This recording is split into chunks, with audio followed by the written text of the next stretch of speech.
এক মাস যদি নিজেকে সময় দাও 5 থেকে 10 মিনিট প্রতিদিন, তাহলে কিন্তু তোমার ইংলিশ ফ্লুয়েন্ট হতে পারে। প্র্যাকটিস করতে গেলে যে স্ট্রাকচারগুলো শেখাচ্ছি, যে প্রেপোজিশন, যে আদার পার্টস অফ স্পিচ শেখাচ্ছি, সেইগুলো নিয়েই কিন্তু রোজ 5 থেকে 10 মিনিট প্র্যাকটিস করতে হবে। আজকে আমরা প্র্যাকটিস করব কিছু নতুন ধরনের সেন্টেন্স। দেরি না করে খাতা পেন নিয়ে রেডি হয়ে যাও। চ্যানেলে প্রথম হলে অবশ্যই সাবস্ক্রাইব করবে, বেল আইকনটা ক্লিক করবে, আর ভিডিও ভালো লাগলে লাইক শেয়ার কমেন্ট করতে ভুলো না। শুরু করি আজকের ভিডিও। এটা একটা ভুল হতে পারে। ইট can be a mistake. It can be a mistake. Can be হতে পারে, ক্যান মানেও হতে পারে, ক্যান মানেও আমরা পসিবিলিটি বোঝাই। It can be a mistake. I can be a doctor. আমি একজন ডক্টর হতে পারি। I can be a doctor.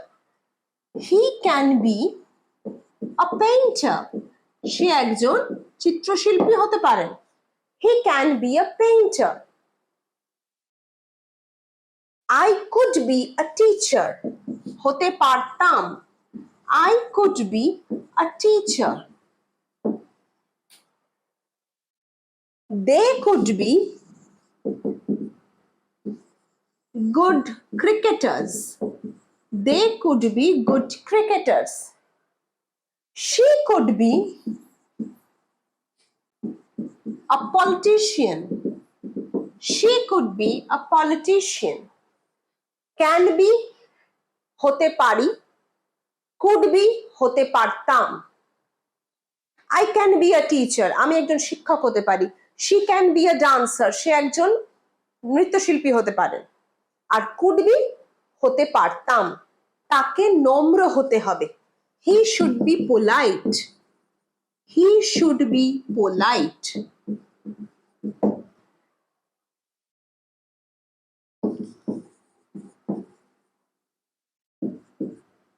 You should be polite. তোমায় নম্র হতে হবে। You should be polite. He should be polite. হওয়া উচিত, নম্র হওয়া উচিত। She should be angry. She should be angry. তার রেগে যাওয়া উচিত। She should be angry. They should be hungry. তাদের খিদে পাওয়া উচিত, ক্ষুধার্ত হওয়া উচিত। They should be hungry. He should be busy. He should be busy. Should be হওয়া উচিত, would be হয়তো।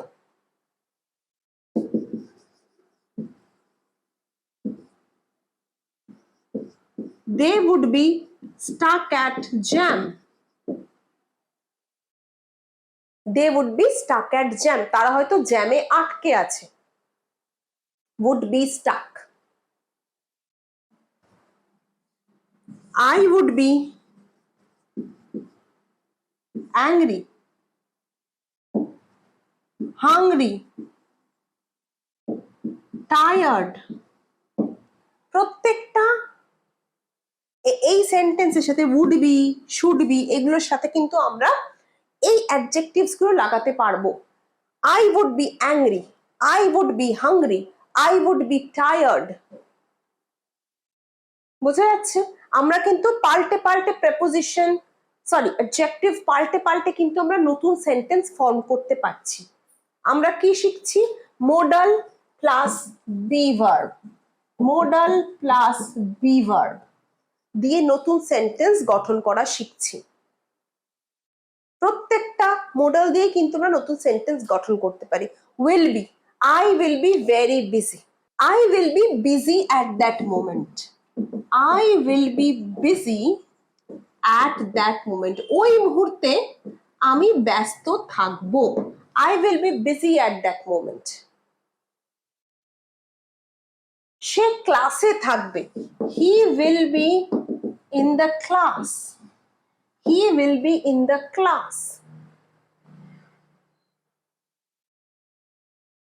তোমাকে উপস্থিত থাকতেই হবে, থাকা উচিত। He বা you ought to be present, ought to be present. You ought to be present. He ought to be present. The room needs to be cleaned. The room needs to be cleaned. The audience need to be silent. Audience কে চুপ থাকতে হবে, থাকা প্রয়োজন। need এখানে প্রয়োজন। audience কিন্তু plural, হ্যাঁ, তাই জন্য আমরা need লিখলাম। The audience need to be silent. The room needs to be cleaned. The papers need to be neatly arranged. The papers need to be neatly arranged. Papers গুলো পরিষ্কারভাবে সাজানো থাকতে হবে, সাজানো থাকা প্রয়োজন। বোঝা যাচ্ছে? আমরা কিন্তু মোডাল প্লাস টু বি অথবা মোডাল প্লাস বি দিয়ে সেন্টেন্স তৈরি করা শিখছি। আমার সেন্টেন্স গুলোকে মডেল করে ফলো করে তোমরা কিন্তু নিজেদের সেন্টেন্স বানাতে পারো। তাতে কি হবে? সেন্টেন্স তৈরি করা শিখবে এবং সেন্টেন্স গুলো যেখানে প্রয়োজন সেখানে বলতে পারবে। 30 দিন এই অভ্যাসটা করে দেখো, একদিনও ফাঁকি না মেরে, রোজ 5 থেকে 10 মিনিট। 30 দিন পর এসে আমাকে কমেন্টে এই ভিডিওর তলায় বলে যাবে যে ম্যাম একটু হলেও আমরা বলতে লিখতে পারছি। যে কোনো স্কিল কিন্তু প্র্যাকটিস করতে হয়। সেটা সাঁতার হতে পারে, শুটিং বা আর্চারি হতে পারে, খেলা হতে পারে, যে কোনো স্কিল কিন্তু প্র্যাকটিস করতেই হবে। ইংরাজি শেখাটাও সেরকম একটা স্কিল যেটা তোমাকে প্র্যাকটিসের মাধ্যমেই এফিসিয়েন্সি বা দক্ষতা অর্জন করতে হবে। এটা সে হবেই। It has to be him. It has to be him. এটা তাকেই হতে হবে। মানে ধরো বেল বাজছে, এটা ওই হবে। It has to be him. I have to be present. আমায় উপস্থিত থাকতেই হবে। I have to be present in the meeting. আমাকে মিটিং এ উপস্থিত থাকতেই হবে।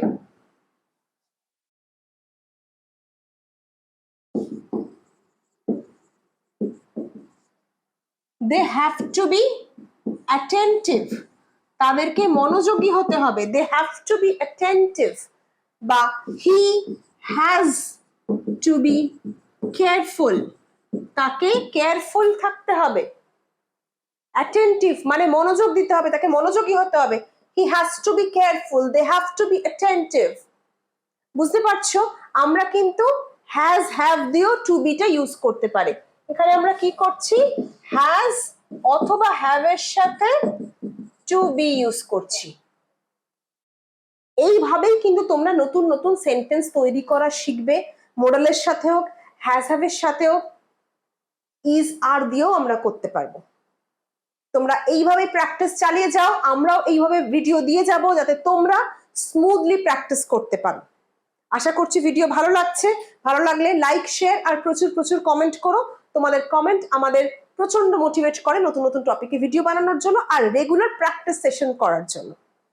যদি নতুন হও চ্যানেলে, অবশ্যই চ্যানেলটা সাবস্ক্রাইব করে নিও। দেখা হচ্ছে পরের ক্লাসে।